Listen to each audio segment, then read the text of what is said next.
चंद्रगुप्त को द्वार पर बैठे काफी समय हो गया था। विद्यार्थियों को अलग अलग हथियारों से अभ्यास करता देख चंद्रगुप्त से अपनी उत्सुकता दबाई नहीं गई। द्वार पर बैठे द्वारपाल का जैसे ही ध्यान भटका, चंद्रगुप्त ने मौके का फायदा उठाया और शस्त्र विद्या के अभ्यास प्रांगण में जा पहुंचा। वहां पर कुछ विद्यार्थी लकड़ी की तलवार से तलवारबाजी का अभ्यास कर रहे थे। उन्होंने भले ही धोती पहनी थी, लेकिन रंगरूप से साफ पता चल रहा था कि वो सब किसी राजसी कुल के ही राजकुमार थे। चंद्रगुप्त उत्सुक होकर वहीं खड़ा होकर उनके अभ्यास को देखने लगा। उनमें से एक राजकुमार लकड़ी की तलवार से अपने प्रतिद्वंदी के सिर पर लगातार वार किए जा रहा था। वो दूसरा बच्चा अपनी ढाल से हर वार को रोकने के प्रयास में बस धीरे धीरे ढाल लिए नीचे झुकता जा रहा था। ये देख चंद्रगुप्त चिल्लाया, अपनी ढाल से उसकी तलवार का रुख बदल दो, तुम्हें पलटवार का मौका मिल जाएगा।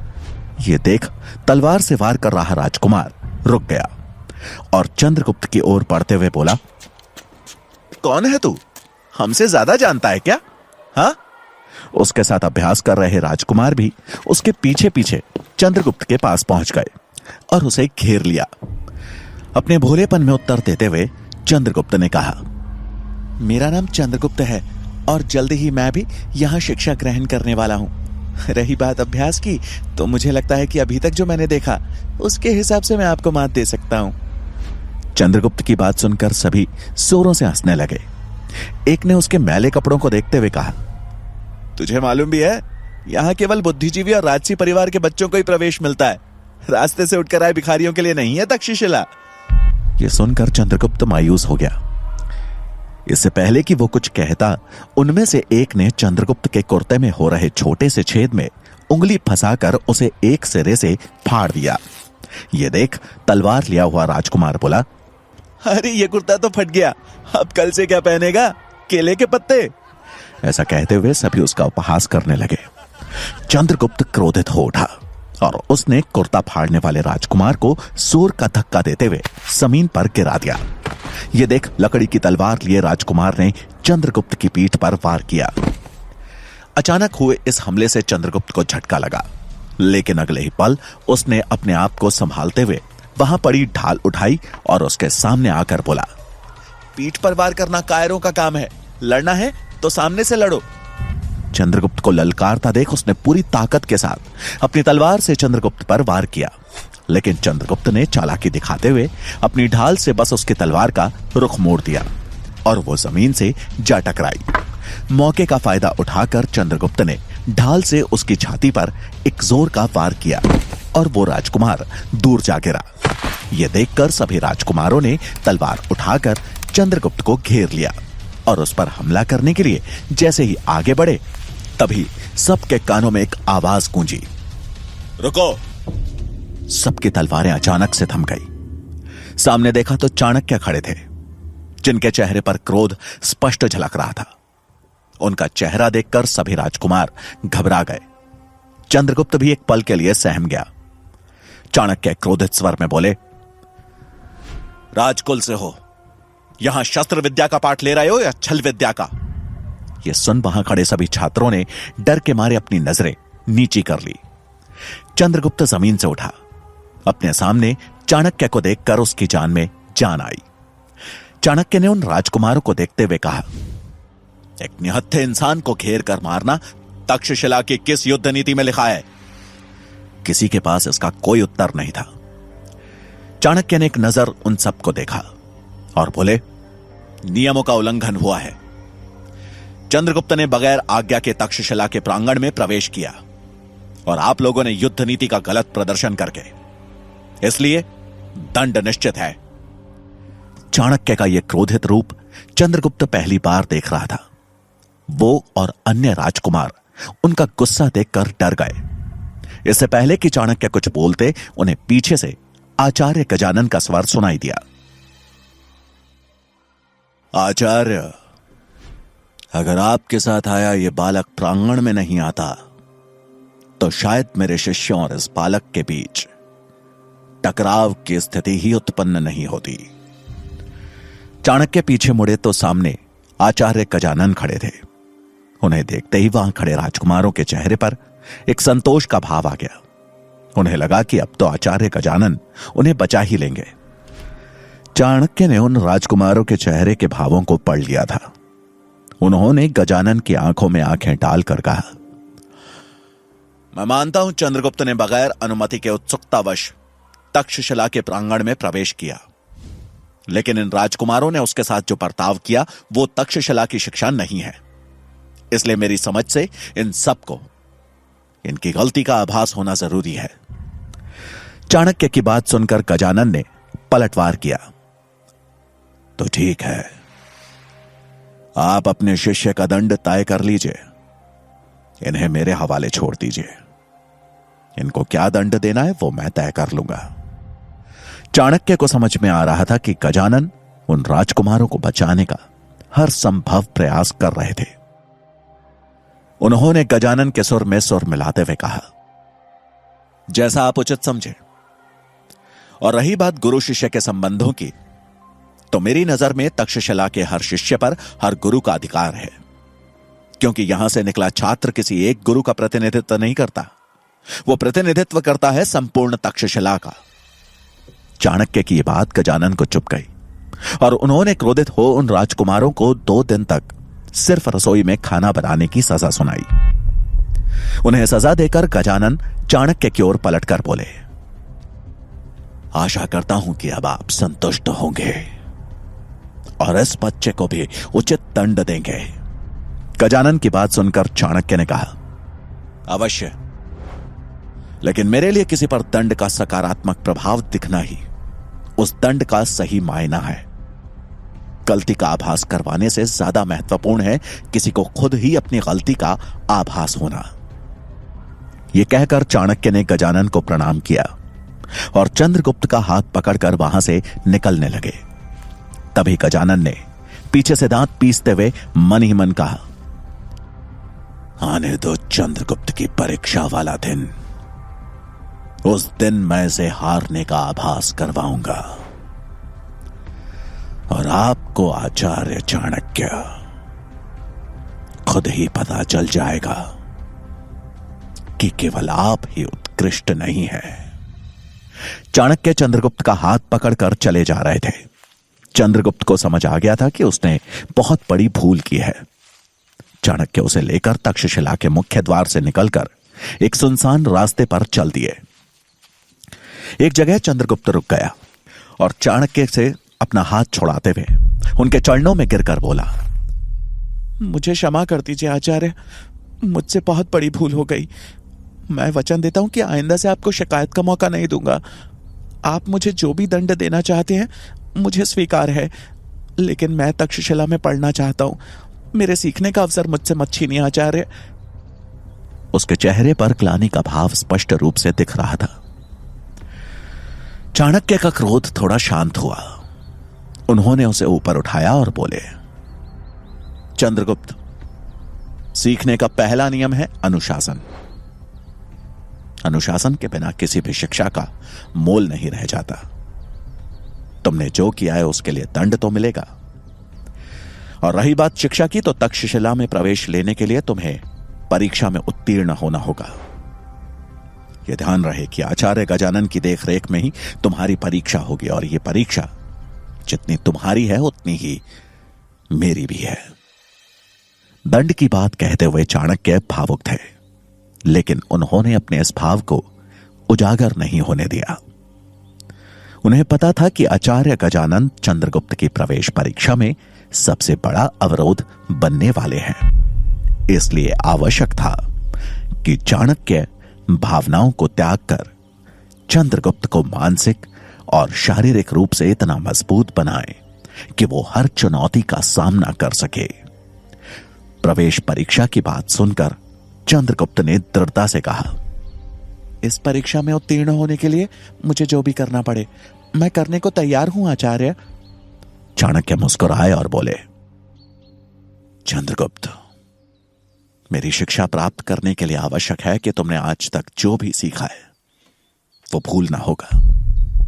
अपने मस्तिष्क को खाली कर तैयार होना होगा एक नए आरंभ के लिए। चाणक्य की इस बात का अर्थ तो चंद्रगुप्त को उस समय समझ नहीं आया, लेकिन जल्द ही उसका यह गुरु अब उसका सबसे बड़ा शत्रु बनने वाला था। कुछ समय बाद चाणक्य और चंद्रगुप्त विश्वविद्यालय के समीप बने एक आश्रम में पहुंचे। यह आश्रम चाणक्य के एक खास शिष्य सूरजमल का था। एक लंबे समय बाद अपने गुरु को देखकर सूरजमल के मुख पर प्रसन्नता थी। चाणक्य भी अपने प्रिय शिष्य सूरजमल से मिलकर खुश हुए और चंद्रगुप्त का परिचय कराते हुए बोले, सूरजमल, यह चंद्रगुप्त है। इसे तक्षशिला विश्वविद्यालय में प्रवेश के लिए तैयार करना है। मैं चाहता हूं कि तब तक ये यहां पर ही रहे। सूरजमल ने पूर्ण सम्मान के साथ अपने आचार्य और चंद्रगुप्त दोनों का स्वागत किया। रात को चाणक्य ने एक बार फिर से चंद्रगुप्त के भोजन में विष की हल्की सी मात्रा मिला दी, जिसका असर होते ही चंद्रगुप्त का शरीर शिथिल पड़ने लगा। और इससे पहले कि वो सोता, चाणक्य उसके पास आए और बोले, सोने जा रहे हो? लेकिन याद रहे, आज रात सोते समय तुम करवट नहीं लोगे, सीधा सोओगे। यही तुम्हारा दंड है। चंद्रगुप्त को समझ नहीं आया कि आखिर आचार्य ऐसा क्यों कह रहे हैं, लेकिन उसने उन्हें वचन दिया और सोने के लिए सीधा लेट गया। चंद्रगुप्त को जल्दी ही नींद आ गई, लेकिन अचानक माथे पर टपकी पानी की एक बूंद ने उसकी निद्रा भंग की। उसे समझ नहीं आया कि बगैर बारिश के यह पानी कहां से टपक रहा था। उसे वापस नींद आने लगी, लेकिन एक बार फिर से एक बूंद उसके माथे से आ टकराई। अब चंद्रगुप्त ने बड़े ध्यान से देखा कि उसके ठीक ऊपर कुटिया की छत से एक मिट्टी का घड़ा बंधा हुआ था और वो पानी की बूंद हर थोड़ी देर में उसी से टपक रही थी। अब ये टपकती पानी की बूंद चंद्रगुप्त की नींद में खलल डालने लगी थी, लेकिन वचनबद्ध हो चंद्रगुप्त करवट भी नहीं ले सकता था। उसे आभास हो गया था कि आज रात भर उसकी यही दशा रहने वाली है। सूरजमल ने जब यह देखा तो वो हैरान रह गया और फिर रात के अंधेरे में आश्रम में टहल रहे चाणक्य के समीप आकर कहा, आचार्य, मुझे यह तो पता है कि आप उस बच्चे के साथ जो भी कर रहे हैं कुछ सोच समझ कर ही कर रहे हैं, लेकिन क्या मैं जान सकता हूं कि इसके पीछे आपकी मंशा क्या है? सूरजमल को उत्तर देते हुए चाणक्य ने कहा, आज रात भर नींद ना मिलने के कारण कल सवेरे इसका ध्यान केंद्रित नहीं रहेगा और तब परीक्षा होगी इसकी सतर्कता की, इसके सचेत होने की। हर पल, हर प्रहर, हर स्थिति में सही निर्णय ले पाना ही एक राजा का सबसे बड़ा गुण होता है और मुझे चंद्रगुप्त के इन्हीं गुणों को तराशना है। चाणक्य का उत्तर सुन सूरजमल मन ही मन बोला, वाह आचार्य, ईश्वर किसी को गुरु दे तो आपके जैसा दे। उसने फिर चाणक्य को नमन करते हुए कहा, आचार्य, रात बहुत हो चुकी है, अब आपको विश्राम करना चाहिए। सूरजमल की बात सुनकर चाणक्य ने उसकी ओर देखा और कुछ सोचते हुए बोले, जब आपका शत्रु जाग रहा हो तो भला आप कैसे सो सकते हैं? तुम विश्राम करो सूरजमल। सूरजमल को चाणक्य की बात तो समझ नहीं आई, लेकिन वो उन्हें प्रणाम कर वहां से चला गया। चाणक्य ने बड़ी गंभीर मुद्रा में आकाश में चमक रहे चांद और टिमटिमाते तारों को देखा और मन ही मन बोले, राजा धनानंद तो अपनी भोग विलासिताओं में मुझे भूल भी चुका होगा, लेकिन उसके मंत्रिमंडल में कोई तो है जो मुझे मिटाने के हर संभव प्रयास कर रहा है और अब उसके निशाने पर चंद्रगुप्त भी आ चुका है। कौन हो सकता है वो? जल्द ही पता लगाना होगा।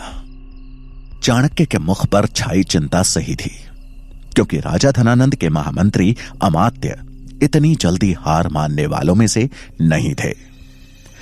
मगध राज्य में चांद की नीली रोशनी में महामंत्री अमात्य का चेहरा गुस्से में लाल लावे की तरह खौला हुआ था। उनके सामने वही घायल मसाई सैनिक खड़ा था जिसने चाणक्य को मारने का प्रयास किया था। अमात्य ने गुस्से में सवाल करते हुए कहा, एक निहत्थे ब्राह्मण को मारने भेजा था और तुमसे वो भी नहीं हुआ? अमात्य के गुस्से को देखकर वो मसाई सैनिक डर से कांप रहा था। प्रश्न का उत्तर देते हुए वो बोला, महामंत्री जी, मानता हूं वो निहत्थे थे, लेकिन वो बच्चा चीते की फुर्ती से पता नहीं कहां से आया और उन्हें बचा लिया। अपनी उम्र से दोगुनी समझदारी और फुर्ती थी उस बच्चे में, और फिर वो कबीले का आदमी जिसने मुझे घायल कर दिया। बच्चे का जिक्र सुन अमात्य अचंभित थे और कुछ सोचकर मन ही मन बोले, अब कौन सा दाव चल रहा है चाणक्य? उसकी अपनी तो कोई संतान है ही नहीं, तो फिर क्या वास्ता है उसका इस बच्चे के साथ? शीघ्र ही पता लगाना होगा। तभी सामने खड़े मसाई सैनिक ने अमात्य की चुप्पी देखते हुए कहा, महामंत्री, बस एक मौका और दे दीजिए। मैं वचन देता हूं कि अगली बार चाणक्य और उस बच्चे दोनों का शीश आपके कदमों में होगा। उसकी बात सुनकर अमात्य आंखों में गुस्सा लिए बोले, उनका नहीं, पहले तेरा। ऐसा कहकर उन्होंने एक इशारा किया और उस मसाई सैनिक के पीछे खड़े एक आदमी ने उसकी गर्दन पर तलवार चला दी। इससे पहले कि उस मसाई सैनिक को कुछ समझ आता, उसका सिर लुढ़कते हुए अमात्य के कदमों पर जा गिरा। अमात्य ने एक पल उस कटे हुए सिर को देखा और उसके बाद सामने हाथ में तलवार लिए गुप्तचर को देखते हुए बोले, आज ही तक्षशिला के लिए निकल जाओ और चाणक्य और उस बच्चे पर एक साए की तरह नजर रखो। मुझे चाणक्य और उस बच्चे की हर सूचना चाहिए, और याद रहे कोई चूक ना हो। उस गुप्तचर ने उनको प्रणाम किया और रात के अंधेरे में गायब हो गया। अमात्य के चेहरे पर चिंता का भाव था और वो अपने आप से बातें करते हुए बोले, कहीं चाणक्य उस बच्चे को मगध के भावी राजा के रूप में तो नहीं देख रहा। अमात्य के इस कथन में सत्यता तो थी, लेकिन छोटा चंद्रगुप्त इस सत्य से बहुत दूर, रात भर ना सोने की वजह से आज उतना चपल नहीं दिख रहा था। विष का नशा था जो उसे सोने पर विवश कर रहा था, और वहीं समय समय पर टपकती पानी की बूंदें थी जो कि सोने नहीं दे रही थी। उसने इस समस्या से जूझते हुए बगैर करवट लिए पूरी रात बिता दी थी, लेकिन उसे अभी तक यह समझ में नहीं आया था कि आखिर चाणक्य का यह सब करने के पीछे कारण क्या था। सूरज निकलने में अभी समय था कि तभी सूरजमल चंद्रगुप्त के पास आया और उसे अपने साथ चलने को कहा। सूरजमल की बात सुनकर चंद्रगुप्त ने सवाल किया, हम लोग कहां जा रहे हैं? आचार्य कहां हैं? सूरजमल ने उसके साथ आश्रम से बाहर निकलते हुए कहा, जल्द ही तुम्हें तुम्हारे सारे प्रश्नों के उत्तर मिल जाएंगे। ऐसा कहकर उन दोनों ने 3 कोस का सफर तय किया और एक पहाड़ी पर बनी एक गुफा के मुहाने पर आ पहुंचे। रात भर न सोने और 3 कोस के इस मुश्किल सफर ने चंद्रगुप्त को शारीरिक और मानसिक रूप से शिथिल कर दिया था। वहां पहुंचकर चंद्रगुप्त ने सवाल किया, ये कहां लेकर आए हैं आप? सूरजमल ने उसकी बात का कोई जवाब नहीं दिया और गुफा के अंदर जाते हुए कहा, मेरे पीछे आओ। थका हारा चंद्रगुप्त चुपचाप सूरजमल के पीछे चल दिया। वो जैसे जैसे आगे बढ़े गुफा में अंधेरा बढ़ता चला गया।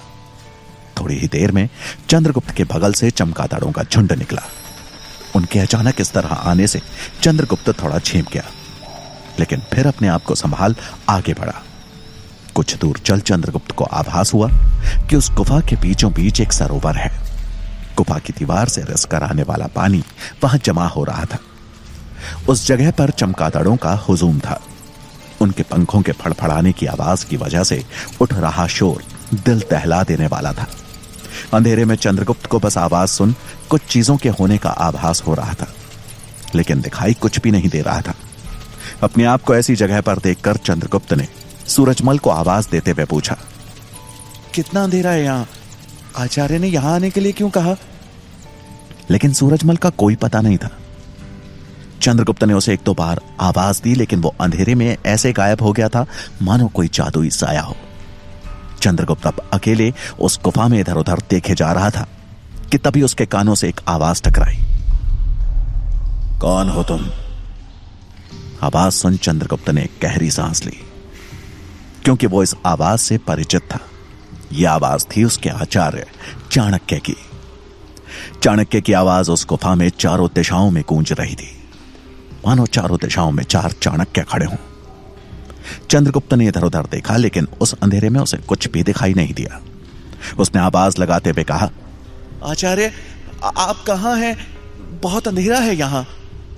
एक पल के मौन के बाद चाणक्य की आवाज फिर से गूंजी, मैंने पूछा कौन हो तुम? दोबारा प्रश्न पूछे जाने पर चंद्रगुप्त समझ गया कि उसकी परीक्षा शुरू हो चुकी है। उसने उत्सुक होकर उत्तर दिया, मैं चंद्रगुप्त हूं।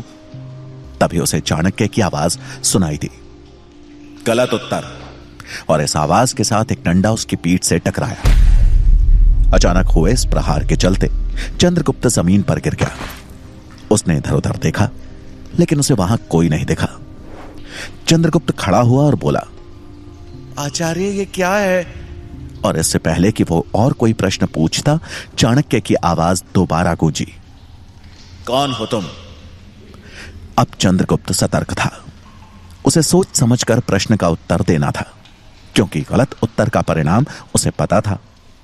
उसने कुछ देर सोचा और फिर थोड़े संकोच के साथ बोला, मैं आपका शिष्य हूं। तभी चाणक्य की आवाज गूंजी, फिर गलत उत्तर। चाणक्य का जवाब सुन चंद्रगुप्त डंडे से बचने के लिए संभलता कि तभी वो डंडा उसके पैरों में आ लगा। चंद्रगुप्त इस बार फिसलकर नीचे जा गिरा। रात भर न सो पाने और सवेरा होते ही 3 कोस का सफर तय करने की वजह से चंद्रगुप्त को ध्यान केंद्रित करने में दिक्कत हो रही थी।